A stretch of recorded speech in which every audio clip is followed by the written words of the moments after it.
Welcome to episode 6 of PaigeY Interviews Cambridge Graduates. Today I'm asking my friends the most juicy question yet, which is, what was the worst part of being a Cambridge student? We're also going to rattle through some other questions on the Cambridge student experience in quickfire mode, although some people understood the quickfire brief better than others.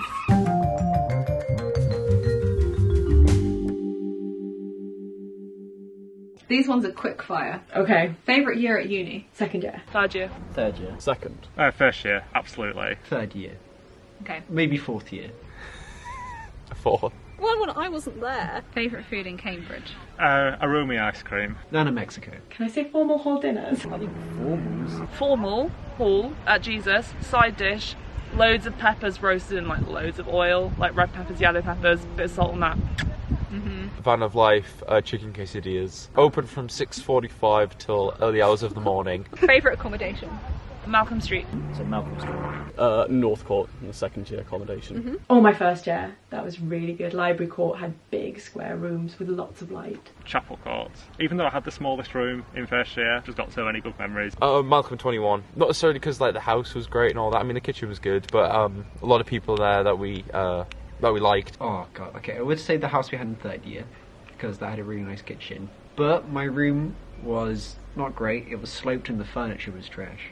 So this year's accommodation, really nice refurb room, freshly refurbed kitchen, with a decent size, pretty good. Paige wasn't there, pretty good. Whoa! Pretty good. Did you get any sleep during term time? Yes, gotta have good sleep if you want to do well in school.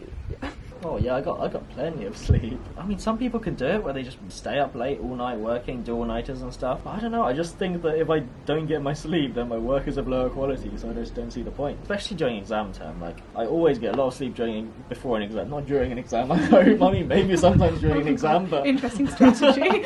You know, you get people who stay up the whole night before an exam, and I just think, like, surely you're just sitting there in the exam just zoned out, not being able to do it. I don't know, I couldn't do that. Oh yeah, definitely. I made sure I got my sleep. I wasn't one of those people that stayed up late to work or to party, to be honest. You guys always laugh at me because I am a bit of a grandma of the friendship group. I'm like in bed at 10 o'clock, early night, wake up early to revise or like to go to my lectures, never missed a lecture. Oh, I was such a loser at uni. No, you did it the right way. I did have some nights where I stayed up late. I was just good at choosing the nights to not get sleep. I would love to say that I always had 8 hours of sleep, but that I did not always have 8 hours of sleep. But I'd say I always like try to aim for like at least 7, and like I did mostly manage to get that. Like I don't think I ever did an all-nighter. Like I don't remember ever doing that. I think it's probably because like a lot of like for my course in Cambridge, that the majority of the assessment is just from the exams at the end of the year. So like if you stay up all night to finish a piece of supervision work, then it's really not worth it because it's not really going to count for any marks for your degree. Like it's just going to be like to make your supervisor happy. And I didn't really believe in like staying up late to finish supervision work. So I think that's kind of how I like coped with that. Of course they got sleep, because sleep is the most important part of your day. Prioritise sleep over any kind of work, any time of the day. Life is a pyramid, sleep's at the bottom, then your food. Work's up here somewhere. Your health is more important than any work. I got too much sleep during term time. Like I prioritize sleep over everything else in my life. So I would rather sleep in late and miss lectures or whatever. Well, I wouldn't miss supervisions and stuff like that. But I prioritize sleep, so I would always prioritize. I got sleep always. Set a good example there. Yeah. Worst part about being a Cambridge student? Quite a lot of work to do. I had to work sometimes. Can I tell the story? What's the story? So the story is I was in a college bar in Durham. And this girl asked me like, "Oh, what uni do you go to?" And I try and like brush it off. But then she asked me again. I was like, "Oh, Cambridge," and she just walked away from me. So maybe it's the reputation that you get with being a Cambridge student. Maybe it was just that she didn't like me. Who knows? That's quite sad. The hardest thing about Cambridge was the reality not living up to the expectations. So I don't know, like I've dreamed about this since I was like in year 9 when someone first told me what university was and that there was a place called Cambridge. And then there are so many things that you want to do and you want to try to do, but my mental health and my physical health just got in the way sometimes, and that frustration was really like, that was the hardest part for me, I think, like knowing that it wasn't perfect and not exactly how I wanted.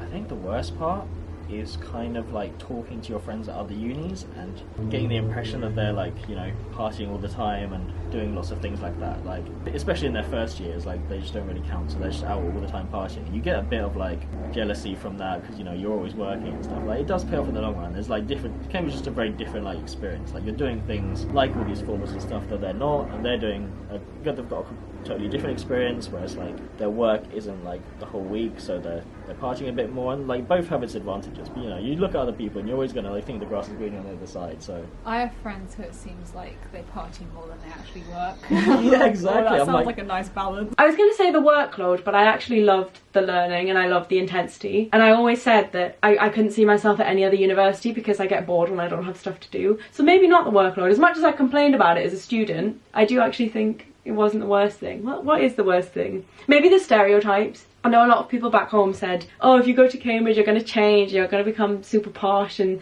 think you're better than everyone, and it's just not true. But also, because we're graduates, like, I feel like I'm looking back with rose-tinted glasses. Yeah, I forget like the late nights of crying and stressing and deadlines and wanting to drop out. I never really wanted to drop out. But when you're having a stressful day, It's for your mind. yeah, you're like, why am I here? How much the work can pile up in term time. It can get very stressful. It can feel like you want to do a lot of stuff like other than work, but you kind of have to limit that because of work. And it's like, well, maybe if the term was a bit longer and like the work was spread out a bit more, then it will be more doable. Like, if we had, whilst we have 8-week terms, if we had 10-week terms instead of 8-week terms, it always felt like maybe it'd be more enjoyable. Paige White reporting for quickfire duty. Let's go. Fave year of uni, first year. Fave food in Cambridge, calf roast dinner. Fave accommodation, North Court. Did I get any sleep whilst at uni? Not in my first year or my second year exam term, but I learnt from it. And the worst part of being a Cambridge student for me was the fear of failure that I had throughout my time. And getting a degree and passing my exams was something I really, really cared about, so that was a source of great stress for me. But I did have great friends and family to support me, and yeah, we all have our different struggles while at university. Hopefully this video serves as a bit of a reality check about life at Cambridge. There's a lot of really fun stuff about being a Cambridge student, but there's tough parts as well. And I'm not sure all of us realise that when applying. Anyways, give the video a like, subscribe to the channel, and watch out for the next episode of PaigeY Interviews Cambridge Graduates. Bye!